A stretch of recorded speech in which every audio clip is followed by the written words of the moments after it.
Hello, this is Dr. Eric Potter from Sanctuary Functional Medicine.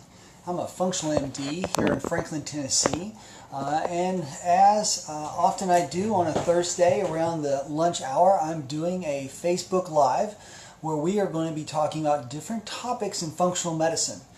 Today's topic is going to be allergies and eczema. So I'm going to give everybody a few minutes to get on here before I get started.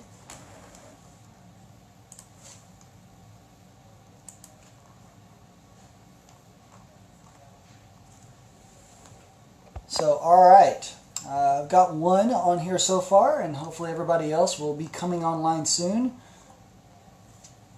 Yes. So, I'm going to go ahead and get started.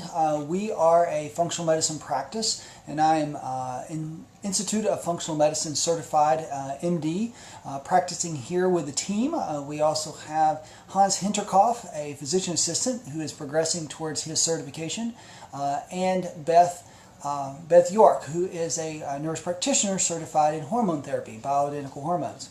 So we provide a comprehensive program for patients that's personalized to their needs, whether that's allergies, whether that is mold toxicity, whether that has to do with MTHFR, food allergies, or a multitude of different symptoms. With that, again, we are going to be talking today about allergies and eczema, a little bit of how those processes interlace with the rest of our body's metabolism and functioning. And remember that this is not to be intended as medical advice. If we are treating you, if you're one of our patients, ask us directly because we want to make sure that that's very personalized for you. But if you are not one of our patients, please consider this as education. We cannot diagnose or treat without having a patient-physician interaction. So with that, we want to educate you about allergies and eczema. And I have a number of questions that I'm going to get to as we go through this. But first, I just wanted to talk a little bit about an overview of allergies and eczema, what it is, what it does to us, and just to begin talking about what we can do to help that from a functional medicine standpoint. If you'd like to have a much longer explanation of a lot of these topics, we do have a number of allergy webinars, a series of 5 webinars on allergies that is on our website, where you can spend time, I think about 20 to 40 minutes each of those. So it goes into a lot more detail than what I do here. It includes a slideshow with some references. But for now, let's just do a little overview. So most of you, if you're having allergies, you know exactly what allergies are. They are affecting from sneezing, sniffling, red, itchy, watery eyes, to skin that is eczema or hives. Sometimes it can also be food allergies where you're experiencing gut distress, constipation, diarrhea, nausea, worsened reflux. So there's a lot of ways that an allergic reaction can occur, even to the point of being life-threatening if you're having anaphylaxis. Anaphylaxis simply means that your entire system is being affected by the amount of histamine that's released. We'll talk about what that is in a moment if you don't know already. But it can, to the point where you're having circulatory collapse, or you could be having such breathing difficulty that you suffocate, and you can die from that. And that's what happens with a lot of the news reports lately when children have been exposed to, say, peanut allergy. Peanut allergy children have been exposed and ultimately died from those exposures if they did not get adequate medical care fast enough. So an allergic reaction is what happens when our body responds to some allergen, some chemical, some substance that we come in contact with in an environment, in which we develop an immunoglobulin E reaction, and then ultimately release histamine. Histamine is a chemical that is one of the main mediators of the reaction, causing, whether it's skin reactions, whether it's causing sinus reactions, whether it's causing itchy, watery eyes or so forth, or even eczema. Histamine is causing a lot of that, but the immunoglobulin E, an antibody that our bodies make, if those are high level enough, and then they are triggering those mast cells or other cells that release histamine to do that, then that's when you start having those symptoms. So first of all, you've got a trigger, you've got an immune reaction, and the main part of our body immune system is what's called a T helper 2 system, where that's more reacting to allergens, whereas T helper 1 is more responding to viruses, bacteria, things like that. Our allergic system also responds to parasites. So if you have parasites, you will also have elevated IgE, immunoglobulin E levels, and potentially eosinophil, the cell part of your allergic system, which can be elevated with parasites or allergies, can also be elevated if you are measuring a complete blood count. So we'll see those as well. With that, you have all the downstream effects. And then you say, well, why does one person have those effects, say, in the sinuses, another person in the eyes, another person on the skin, another person in the gut? Or they say, maybe I don't have any of those. I have gut symptoms, irritable bowel, but hey, is it really allergies? Is it an allergic reaction? Well, it depends on where, one, you're exposed to the allergen. Number two, where you have more of those cells and more of the contact with that immunoglobulin E that is triggering that. So sometimes, we have those patients who only have some signs and symptoms and never have asthma, they never have rashes. We have others who only break out in eczema and never wheeze. However, they may be more prone to it if they had a big enough exposure that could spill into some of the other areas of their body's functioning. So we're looking at a process of our immune system that normally is kind of calmed down and doesn't cause that much issue.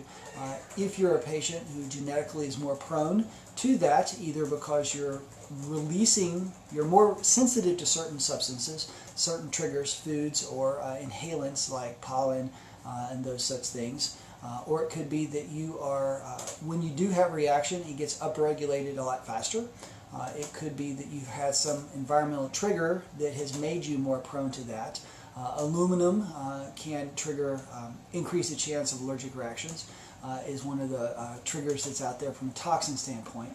You can also be genetically not able to break down histamine. So you may be making a normal amount of histamine, but you're not able to get rid of it. Your HNMT SNPs are slowing that process down. Or you could have a deficiency, say vitamin C, which helps you break down histamine.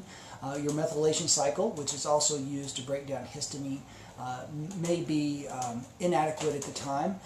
So we look at both genetic issues and also deficiencies or toxicities that could be contributing to that. Some just because once you start getting one allergy that's building up, it can increase and lead down the road to what we call the allergic march. A lot of allergies start out as food allergies for children, then later become environmental allergies as they grow older, going from eggs or milk or peanuts into more of the pollens, even progressing into bee sting allergies where people can have anaphylaxis, dust mite allergies, dog and cat dander allergies. So there's an allergic march that often spreads. When you look at some studies, even by labs like Quest, reported that the number of allergies, number of people who are testing positive for IgE allergies is increasing. And also we see the number of foods that people are sensitive to is increasing. And there's a lot of debate on where that's coming from. Is that because toxicities and environment? Probably not necessarily because of genetics, because it's not genetics don't change that fast in the population. It could be to deficiencies where our food supply is not as healthy. A lot of people look at also just glyphosate, mercury, and vaccines. There's a lot of different potential explanations, and I don't think it's really just one. I think it is a combination of different things, as often in the environmental triggers. One trigger doesn't drag you down into a problem, but 2 or 3 of those add up to being an issue. With that, we're going to be looking for those, why you might be more likely to do that. A leaky gut could be another one that opens you up to being exposed to more allergens, overwhelmed. Instead of the gut lining barrier keeping things out, it opens up. The more you're exposed into your gut lining to different things at higher levels, the more likely you are to react. Another thing that can trigger it is increased inflammation. Inflammation can contribute to leaky gut. Inflammation also causes your immune system to start doing some friendly fire. firing immunoantibodies at things that normally would not. So with that, we're looking for all those different reasons, trying to find out what we can fix, what we can supplement deficiencies, what we can remove toxicities, if we can augment systems that maybe genetically aren't as good as we had hoped they would be. So with all that, we are trying to dig into the root causes, treat the whole person, and not only diminish or relieve them of symptoms, but stop those processes that are going down the road in that allergic march, developing more and more symptoms through more and more foods. So we are walking through a process in a comprehensive program to help patients get out of those cycles that may be worsening and worsening. So with that, that's a little overview of allergies and eczema. There's a whole lot more details I could go into, but I want to take a few minutes to answer a few questions, and I may come back and do a little bit more of the monologue again, but I was going to look at some of the questions that have come in. So Roseanne asked a question about what may be the cause of allergies related to changes in atmospheric pressure. For example, sneezing fits before a heavy rainfall. So one of the things that can happen, like I said, there's a lot of different triggers that can worsen allergies. So atmospheric pressure changes when a front moves in can, in some cases, trigger mast cell activation. So mast cells are one of the big cells that are releasing histamine that participate in an allergic response. A lot of people have mast cell activation syndrome, where their mast cells are overactive, or mastocytosis, where their number of mast cells is overgrown and can even be a cancer-like process. But most people, much more common is that they're overactive. That barometric pressure in some patients can trigger their cells to release more histamine. Just like those mast cells could be potentially in some patients triggered by cold. Some patients break out into histamine reactions when it's too cold or when they exercise. I've had a number of patients who every time they would attempt to exercise they would start having hives, itching, allergy type symptoms. So barometric pressure along with temperature changes, activity changes, and a lot of other things can be one of those. Pressure. Those patients who have sensitive mast cells, if you take your fingernail and run it up their skin, you may look at that later and they've actually got a streak of a hive that may last a few hours or even a day or two because their mast cells are oversensitive. So possibly that is one of the things that atmospheric pressure may be triggering more mast cells. Here's another question. So, I'd like to know your opinion on sublingual immunotherapy versus allergy shots as it applies to environmental allergies and food allergies. Effectiveness versus safety, benefits versus risk. This is Jenny from Spring Hill. Thank you. So, there are a lot of practitioners offering the sublingual allergy therapy. And for years we've known that there's a allergist, conventional allergist, who will use allergy shots. So let's talk a little bit about what the big picture, both of those are trying to do a very similar process. As I talked about earlier, when we are exposed to allergens, we don't react to everything, but if there's something we are producing IgE antibodies primarily, it may be that those antibodies are so high that when we're exposed to a little bit, it sets off the cascade of further immunological inflammation reactions. However, if we start giving a patient allergy shots where we're giving smaller, very tiny amounts of that substance, we can help them build up a tolerance, meaning that over time their body can tolerate more and we can disable that triggered process. So we build up slowly and slowly until they're getting to the point of tolerating a big exposure without having a reaction. That's the idea behind allergy shots and sublingual immunotherapy in general. What we're trying to do is do that either through a shot where they're doing that directly in the bloodstream or under the tongue. You are also getting that going into the bloodstream So somewhat it's just a different form of the same therapy. There are some studies behind both of those, numerous studies behind the injection version, except you've got to go in and getting injections, and there's also some risk that you can have if you go up too fast, or some people will have reactions to that such that they go into anaphylaxis. So typically those shots will be in a doctor's office. The sublingual, there's a theoretical idea that they are less likely to cause a severe reaction, and that appears to be true. It also means you're not having to get a shot repeatedly, week in, week out, for years. Sometimes the injections take a few years to truly have an effect, to be able to build up to that level where you're building up a tolerance. In terms of the sublingual, you do end up having to do that for a period of time, and we do not do those therapies at our office. I have patients who have benefited from those. I have a few that went through and did not find that they were benefiting from that. Now, I will get to one of the reasons why I think that may be true, that some benefit and some don't. Same goes for the allergy injections. I've had a number of patients who, after 3 to 5 years of allergy shots, they ended up not having the allergies. They stopped the shots and they never came back. Some got the shots, got better, stopped the shots, and they came back. So it's a variety of responses, but that also plays a part in what is behind the allergy, looking for root causes. If you don't remove those allergies may come back regardless of whether you do sublingual or whether you're doing the injections. So with that, let's talk about why some of those things may not be working. One, we talked about IgE being the primary way that we're triggering allergic reactions.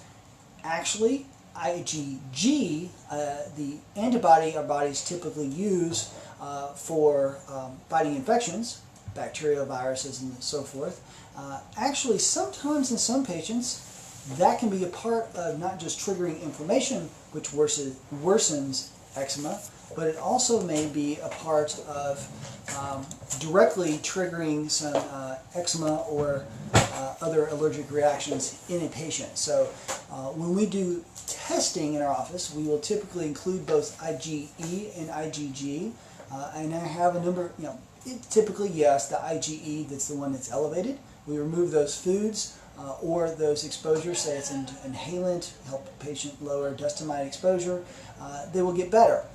Occasionally, though, I've found a number who their IgE is clean, but we look at their IgG panel, those antibodies, that elevation to that particular food, we cut that food out. The eczema, the allergic reaction that we would normally think of, oh, it is just an IgE reaction, is not true. It actually can be IgG. So we have to look at both. So that may be one reason why that it was treating the IgE part. There may have been an IgG reaction that was not tested for, particularly with the conventional allergists who aren't convinced that that is an issue in the first place. That if they looked at that panel, removed those foods, those exposures, they may have found that, oh, actually the patient did improve. Or it could be the other issue, as I said, genetically, if you're not able to clear out histamine, it may not be that you're producing too much, it's just your H&MT SNPs aren't working, or you have some receptors that are dysregulated, you don't have enough vitamin C, enough methylation groups. Those things might go further in helping someone get past that, even when maybe they're getting partial benefit from sublingual or our allergy shots. So let's look at another question. My tongue swells almost every time I eat. I also get headaches almost every time I eat. Are these symptoms of food allergies? Had a scratch test done several months ago and nothing came up. I also tried pinpointing if it could be a certain food through elimination diets. Seems to happen off and on with a lot of different foods. All started about 8 months ago. Should we prepare for the reactions to become worse? So this is from Candace in Spring Hill. Thank you for a great question. So I'm going to putting this paper up so I can make sure I get, there's several points I want to make from this.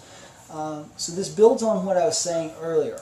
So first of all, the reaction, tongue swelling every time I eat, and also headaches. So these are both potentially histamine related. Migraines can be triggered by histamine. Mood changes can be triggered by histamine. Obviously tongue swelling, skin swelling, anything like that can definitely be histamine related, as we mentioned. So with that, It appears to be related in timing to food, so we kind of put that connected in there, both the headaches and the tongue swelling. So we are going to look in the area of foods where they might be causing this. Now, she mentions having done a scratch test. So if you don't know what a scratch test is, typical allergy office will take a little fine needle, dip it into an allergen, whether it's egg, dairy, that they purified at a certain concentration, and scratch into the skin a little bit, either poking or scratching, so that some of that allergen's left in the skin, and to see if it swells, to see if there's a reaction from it. Watches it for a particular amount of time and sees how big the redness gets around it. If there's none, you say, oh, there's nothing. They will typically use a control where they put a little histamine just to make sure you are reacting to histamine. So the histamine would react, and then also making sure you're not just reacting to being poked. Some people that are highly mast cell activated, you may scratch and it itself leaves a histamine, and then everything else you test just because you scratched would look like there's a reaction. So we make sure, an allergist would make sure we don't do those in their office, that there was not a baseline reaction. From there, they didn't test those other things, different foods. If something lights up, swells up, reddens up, oh, yep, that's on the list, remove that. Now, that is testing for immediate IgE reaction. Doesn't test for IgG that I talked about earlier. It also, the IgG is more involved in cell mediated, meaning it may be something that takes hours to even 1 to 3 days to react. So a patient may eat eggs on Monday and it be Tuesday when they have the symptoms. So with that, we want to think beyond just doing a scratch test or the poke test, which is never much fun, getting poked or needled several times for those tests. Kids really are not fond of it. And one of the reasons why, again, we use the IgE and IgE blood panel. It's a blood test, one stick, you pull out the blood, send it off, and we look for those antibodies. Now, conventional doctors say, oh, those tests are notoriously showing things that aren't reacting. Yes, any test in medicine has to be taken with a grain of salt compared to the clinical situation and used in conjunction with a good history and physical, and not just solely base everything on a test. So if we have somebody test, say, positive for watermelon on an IgG panel, we'll have them restrict that to do what she called elimination diet, and I'll talk about what that is if you don't know already. But you cut that food out for a period of time, 4 to 12 weeks, depending on the food. There's different reasons why different ones should be taken out longer to see if they're reacting. See if the patient gets better, and then reintroducing that food at an end point, saying, oh, you've gone, say, 8 weeks without that food, your symptoms are better. Start eating that food once or twice and see if the symptoms come back.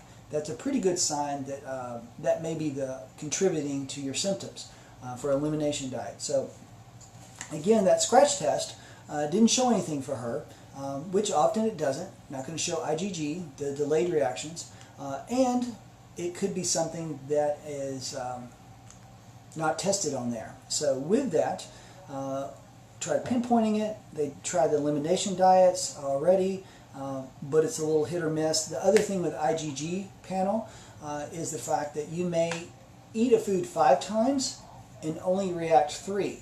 So when you're testing it, if it's one of the 2 that you didn't react with, you may say, oh, it's not that. But if you ate it 5 times, you notice, oh yes, you did. Now, with some of those foods, it also may be an amount. If you ate this much of the food, you won't react. Whereas if you ate that much of the food, you did, say half a serving versus a whole serving. Whereas with the that's more with the IgG. IgE reactions, the ones we normally think of as the classical allergies, you may only get just a whiff. I knew someone who could tell, they could start tingling if there was a peanut in the room. They were that sensitive. And this is my younger days, so we did test it out. We left a peanut under a cushion, and when he walked to the room with about a minute, he could say, there's a peanut in here, I want to leave. So I really do believe that he was able to test that. He actually got a cookie one time that was not aware of having peanuts in it, and we ended up getting him to emergency room at one point because of that. So wasn't anybody's fault. It just kind of the label did not list peanuts as one of the ingredients when it was. So in that, what we are doing is we are looking beyond just a scratch test. We are looking beyond, helping you think through it. Elimination diets often help people figure things out. But in this, sometimes it takes more than just a couple of tests or an elimination diet. So we're looking to say, okay, is there something besides an IgE or IgG reaction that would be causing a food reaction? It could be that you're eating a high histamine food. There are foods that either leftovers will develop histamines if they're protein related. Citrus fruits can trigger more histamine release. So sometimes we do have patients on a low histamine diet such that they are not low histamine diet to make sure that they are not getting the chemical itself built up in absorbing in the body. We'll also look at leaky gut. If you've got leaky gut, those allergens are getting in there. Your gut's not protecting you.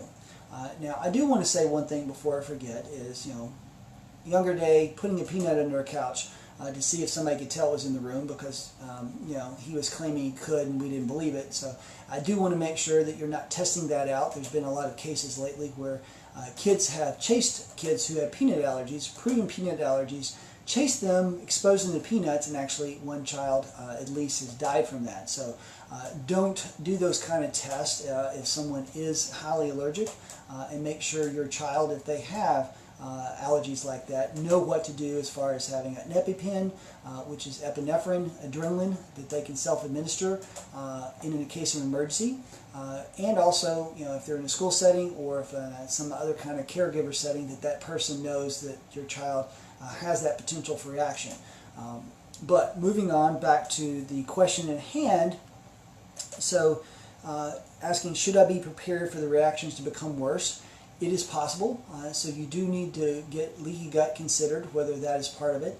Looking if there's any other deficiencies, deficiencies, toxicities, gut-related issues. Are there any genetics predisposing you? Looking at testing, scratch testing, pun intended, is only scratching the surface. You're not really digging in deep enough to know if there is something else there that could be contributing. So if you're having those worsening symptoms, now the one last thing I'll mention, some of the patients who become the most sensitive to foods, chemical sensitive, are mold toxic patients. So that is one thing that you might want to look at. Mold toxicity upregulates your mast cells, it dysregulates your immune system, and a lot of patients will become to the point where they only have a very limited 4 or 5 foods that they can eat or drink, and are limited in their food intake, and will lose quite a bit of weight and be very unhealthy. And deficiencies worsen because they can't get enough food in, and which makes it even harder for them to handle histamine. So that's mold toxicity, biotoxin illness is another thing that may be contributing to that. So we are around halfway through. I just want to pause for a moment before I go on to some more questions. So far they've been great questions. Is to, again, just say we're Sanctuary Functional Medicine. I'm Dr. Eric Potter. I'm a certified functional MD with the Institute for Functional Medicine. We have a team effort here with my physician assistant, a nurse practitioner, and the rest of our nurses and staff who are amazing. I am blessed to have them beside me. I could not do it without them. We are here to help those who have chronic illness and don't have answers, who have been from one place and next and are looking, or are just started looking and they want to get to the bottom, the root of the issue faster rather than bouncing around between 3 or 4 different specialists. We are here and we are available to help you with those questions and those health needs, to help you live a healthier, more abundant life, whether it's related to allergies or a number of other medical conditions that we see patients for. So with that, we are offering education today, not directly saying you should or should not do different things, but giving you some other options if you are in a conventional system or just have been trying to get some answers, some places to look, stones to look under to see if there might be answers for your healthcare needs. So with that, let's go to Brooke from Columbia. What is the difference between IgG testing versus IgE? And which is more important to decide if allergies are causing eczema flare-ups? So this is a little bit I've already said, but I'm going to go more succinct IgE versus IgE, they're both blood tests in this case. We are looking for two different types of antibodies. One antibody is more related to the allergy side of the immune system, that's the IgE, and the other is related more to the self-defense. Bacterial virus, self-defense. If you have pneumonia, your antibodies against pneumococcus hopefully will go up and fight that bacteria away, along with your cells fighting that off. So those are two different arms of the immune system. The IgE also interacts in fighting off parasites, so that has some overlap.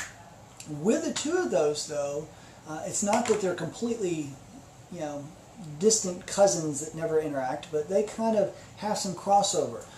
So the reason we test is because, one, we don't know just from looking at a patient. We can predict if somebody has a reaction within a few minutes after putting something in their mouth, there's a good chance that's an IgE reaction.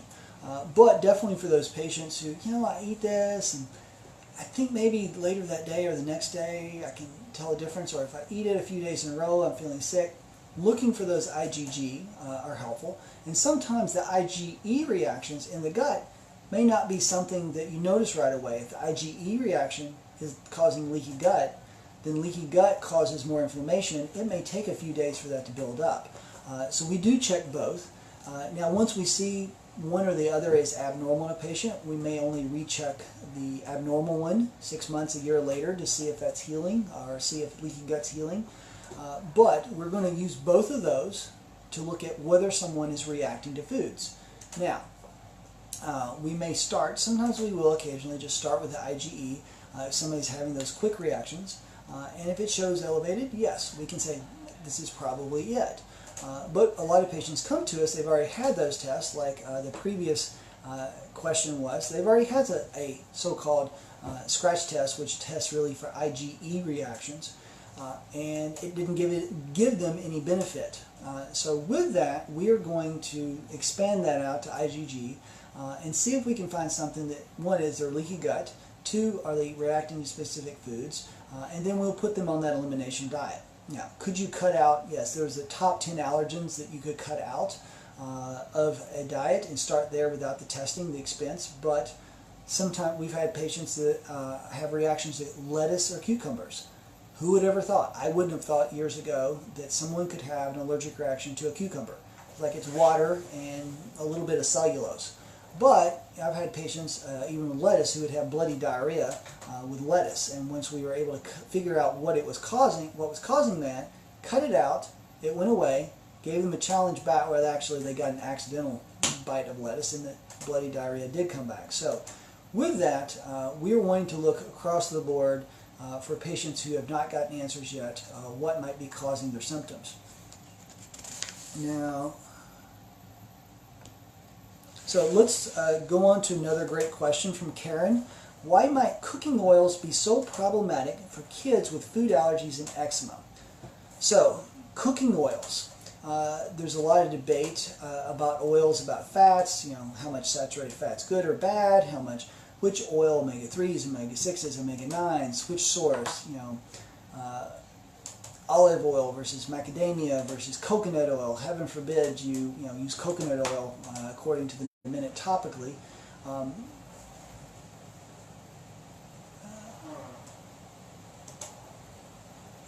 to reconnect.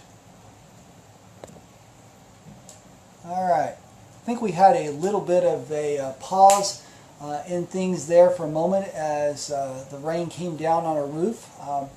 And hopefully the signal's coming back and you will be getting this in a moment. So I'm going to give everybody a moment to get back online because I think our numbers dropped a little bit with that technical glitch.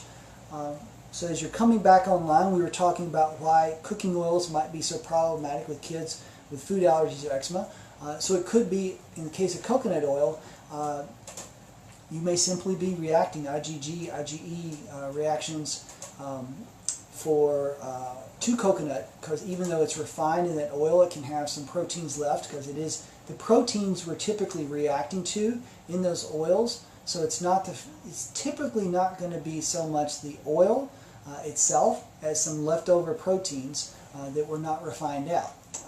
Now, also One of the things that can happen if you're either getting oils that have been heat pressed, if they're too hot, they can actually become trans fats, meaning those healthy fats become just like processed trans fats that we're trying with all our best might to avoid.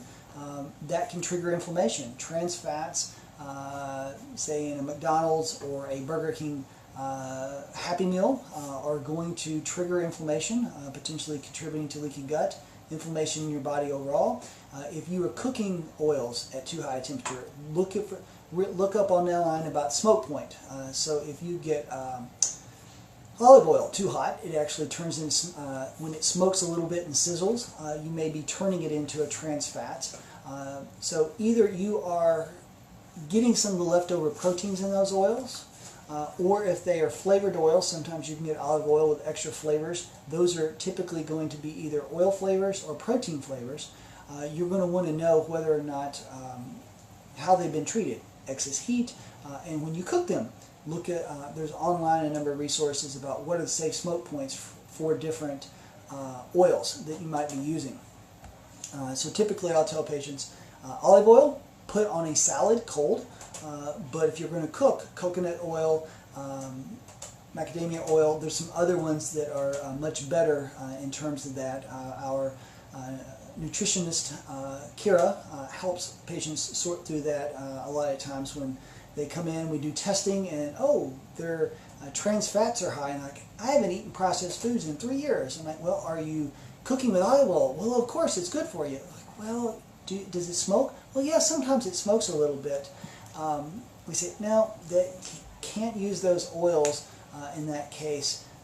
So avocado oil, that's the other one I was trying to remember. That's great for a higher temperature that you can use as far as cooking. So that could be some of the reasons, either inflammation or reacting to the proteins that are left over in those oils.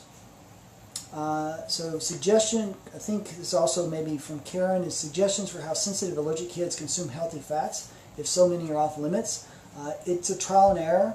It is finding ways to mix those in lower concentrations.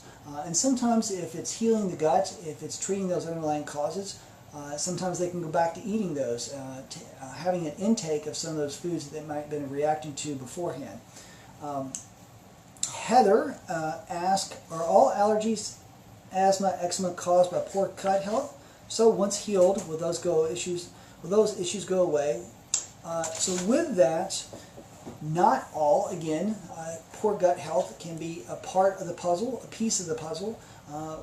Often may be the primary piece, but it is often a number of other things that can be contributing, from genetics, deficiencies, toxicities, overexposure. As we know, allergies typically run in families. Now, the interesting thing, you may have mom with asthma. One child, they have the first child who ends up getting eczema, never has asthma, never has any sinus symptoms. Second child ends up having more of just sinus, but no asthma. And you have another child that could have 2 or 3 of those allergic triads. So there's a number of things. Again, when we're looking, just like with any health condition, we are looking for all, I describe it to patients as, if you come to me, you probably got more than one flat tire. If you go to a mechanic with one flat tire, pretty easy to fix, easy to figure out what's wrong. If you go in and have 4 flat tires and they only fix one, you still have some health issues. You still have a car that is not going to run. You try to fix 2, then 3. So we keep looking until we fixed all the flat tires that are keeping your health, your metabolism, your immune system, whatever it is, from running correctly. And then we look forward to seeing your health back on the right road to recovery. But we don't stop in just that one thing. So we dig deep and keep plugging the holes in the tires until it all gets better. Another question that was online here today. From Amy, my daughter had eczema several years ago and it resolved. She is now 13 and has returned. Eczema only on legs and doesn't itch. She's been on allergy shots for a year. Not sure why eczema returned when I thought allergy shots should be improving allergies.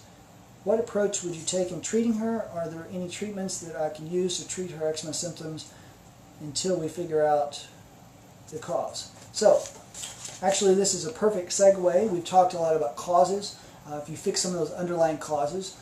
So at 13, If there's some hormonal changes, can change the way we process histamines. So looking at that. 2, could be developing leaky gut, or if there were an episode where a patient had to take antibiotics, it could cause some gut dysbiosis, wiping out good bacteria, which are helping to protect the gut, leading to leaky gut. So you want to go kind of down the stepwise, looking, is there gut issues? Are there some triggers? Are there some toxins, deficiencies? If it's a 13-year-old who's eating a lot of junk food, that may be related more to that. Getting a low inflammatory diet could help. If they're already eating very healthy and organic diet, it might be some supplements. We often use things like omega-3s, some omega-6 called gamma-linolenic, which is evening primrose oil. There's those oils we take internally. There's also some uses of oils that we use topically that will help restore some of the skin barrier, because to some degree the skin, when it's inflamed, it gets leaky as well. So topical things can start causing issues, which now reminds me to talk about probiotics on the skin. So just like we have good bacteria living in our gut, we also want to have healthy bacteria on our skin. Obviously, we don't want MRSA, the multiple resistant Staph aureus, that can cause boils and cellulitis and things like that. We want good bacteria that are healthy on our skin, and we want to limit yeast on our skin. We all have some, but yeast can trigger some inflammatory responses. So, you're looking, a cause of a trigger now might be more of a skin barrier function of either low oils, the omega-3s, might be the fact of leaky gut, might be the fact that using some probiotic soap. There are soaps out there that have some bacteria. If they've overused some of the hand sanitizers and damaged their skin barrier and actually killed off some of the good bacteria, that could be another issue. There are some natural therapies we look at that are general mast cell therapies. And again, this is not telling you to go out and do it. There are pros and cons of each of these, and sometimes there are reasons why you would not want to use one. But using mast cell therapies like stinging nettles, quercetin, N-acetylcysteine, omega-3 settle that down, vitamin E, both internally and topically can have some benefit. Sometimes Manuka honey on the skin, on those flared areas, will actually be antibacterial and also anti-inflammatory. So if someone, the other thing is looking at allergies, if eating local bee pollen, bee honey that has some of that pollen can also build up kind of a natural immunotherapy, like we talked with shots or the sublingual, is building up the ability of all the pollens in the area. It doesn't do if you're eating honey from across the United States, but local honey have studies showing that it will decrease allergic reactions as you use that local honey over time. I was saying other therapies, the omega-3s, NAC, stinging nettles, quercetin, and some other things that you can use to settle the symptoms down while you're looking for those root causes. Healing leaky gut and so forth. So we've got a few more questions, so got a couple more sitting here. From Beth, how often should be tested for food sensitivities? It's been over 5 years for our family. So I don't necessarily test everybody that comes in. We will try to get a good history and start with more of an elimination diet approach, but if there's some definite suspicions or if they've got a past history of that, we may do that. Now, it takes a few months. It takes at least a couple months for somebody to really change their diet long enough to see those antibody levels going down. So we often wait 4 to 6 months before we retest to see, does it look like somebody's leaky gut? Leaky gut, we get indicated from they've got 20 different things or 30 different things lighting up on their food panel, even at low levels, meaning there's a lot of things leaking in there the body's reacting to. And our bodies react to everything we eat, but typically they're low levels. It's just when they get to higher levels do we start being concerned that there's leaky gut or something else going on. So we might recheck if we're doing an active treatment for leaky gut. We might check in 4 to 6 months. If someone's symptomatically, doing great, we don't necessarily check just for the fun of it to spend your money on a test just so we can say, you're better, when you already know that. Now, sometimes patients are like, I really want to know. That's fine. We can, if you need to know that. Or they're partially better and we're trying to see, is it still the foods? Is it allergies that are a problem? Or if those are better, then we need to look in some other direction for what's causing their continued symptoms. So it kind of really depends, Beth. It depends on what the situation is, whether we would or would not, and when we would do that. I have a few patients who we check once a year because they have such severe allergies. We're monitoring that to make sure it's not getting worse, and hopefully, seeing it get better. Marilyn asked a question about fermented foods can cause high histamine levels. Should one just take a probiotic supplement? Is bloating a symptom of high histamine? So bloating can be, work backwards, bloating can be a symptom of high histamine. With that, it can cause slow gut motility, swelling, increased secretion, so your gut's filling up more and you feel that bloated feeling.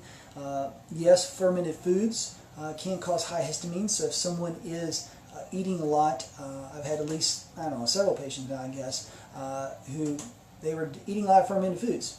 It's healthy, and it is. However, if you're sensitive to histamine, that might be a source of triggering. You may not notice as much with the foods, but then when you add one more thing on top of it, and I mentioned there are foods that are naturally high in histamine, but fermented by definition, there's going to be some histamine there. You may want to take a probiotic. However, you've got to know that there are some probiotics that actually produce more histamine, so you'd want to get a histamine that is low histamine, probiotic that's low histamine. So trying to get that tongue twister out of there. Probiotic that is low histamine, which there's some ones out there. Seeking Health has a good one, Histaminix and Probiotic Sensitive. There's a few others out there that do as well. Those are the ones we use when we have a patient who, we have several people who could not tolerate probiotics. They couldn't eat fermented foods. Their gut bacteria were a mess. And we could get them on these low histamine probiotics to heal their gut, yet not be causing histamine symptoms. But if we're treating mold toxicity, which has a high rate of mast cell activation, we often, or yeast, we will often have patients be off of fermented foods for a period and then taper them, bring them back in slowly over time. I think I have a question.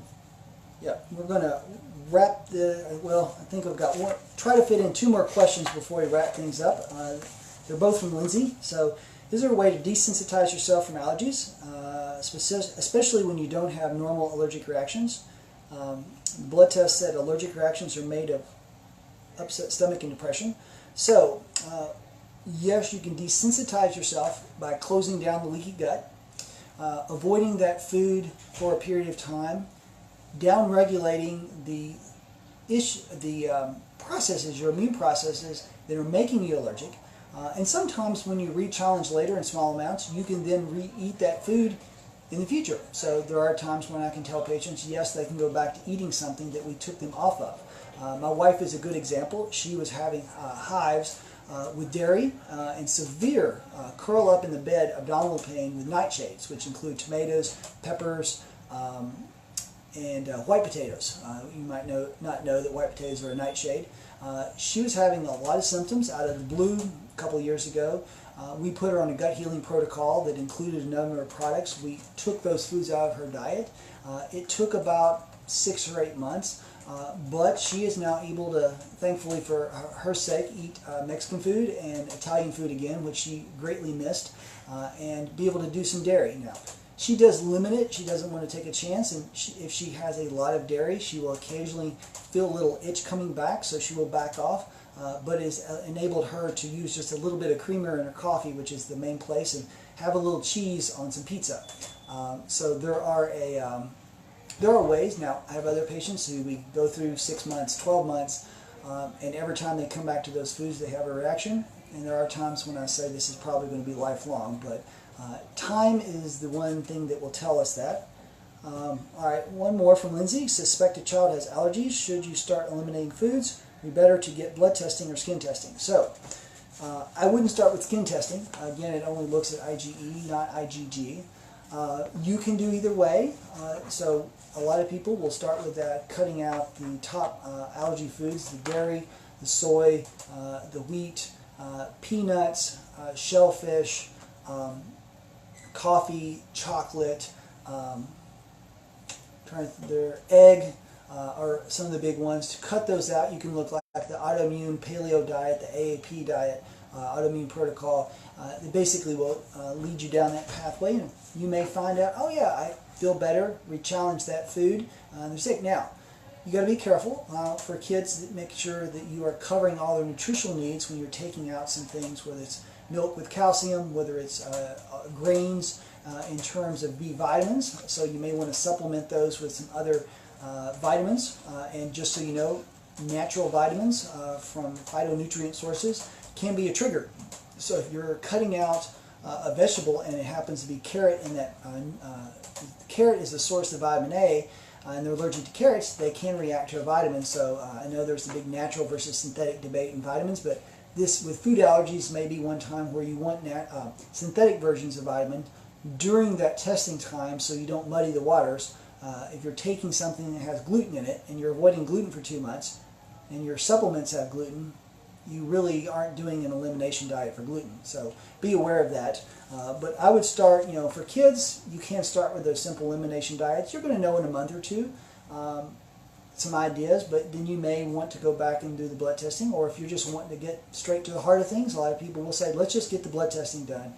Gives me, or especially if they say, my kid's got a very limited diet to begin with because of some other issues, autism or diabetes or other things, you may find that, oh, let's just do the testing so we're not cutting out those 8 or 10 foods that otherwise we don't need to cut out. I will typically tell patients to still cut out gluten, even if it doesn't show up on the test, because it can have some chemical effects beyond the immune effects causing leaky gut. But we may simplify and like, oh, especially a patient says, I'd really like to not go without chocolate for 2 months, we can test, or specific foods. So anyway, those are some different things. So all right, that was great. We're right almost at an hour. So I'm just going to wrap things up a little bit. I greatly appreciate all those great questions and everybody that's been on board here listening. And anyone who comes along later and listens to this, please share. Those of you listening now, please share with friends and family. Also, again, want to point back, we do have a 5-session webinar series about allergies that focus on allergies in whole, not just eczema, but maybe some areas where you can see some other research, some links to proof of studies, some other ideas, looking for root causes. Good refresher. It's me talking through some slides, so it's there on our website. Just search for allergies. I think we may try to put that link up later so you can go directly to it. But we are very much wanting to help everyone as much as we possibly can, so we provide this as education. Don't dive into adding new things without considering the pros and cons. If you're on other medications, talk with your doctor or us. Even if you're one of our patients, double check, hey, is this a good therapy for me? Sometimes yes and sometimes no. There are reasons why we, for example, quercetin is great for allergies, but if you're breastfeeding, we do a low dose at the most. We would avoid it completely during pregnancy, or just small dose during pregnancy at the most, but definitely for breastfeeding a newborn can cause jaundice.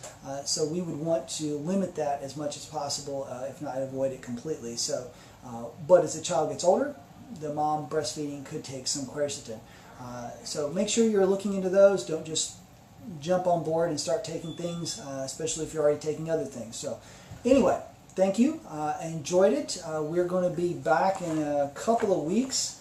And we will post what that's going to be. I'm forgetting what the topic is. If I delay long enough, my staff over here, Stephen, might tell me what it is if I just keep talking. Autoimmunity. Autoimmunity. So good. Stephen did come through for me there with a big smile on his face. We'll be talking about autoimmunity. So come back then and we will talk about ways that are a growing epidemic of autoimmune diseases and what we can do about it in functional medicine. So until then, live a healthier, more abundant life and have a blessed day. Bye-bye.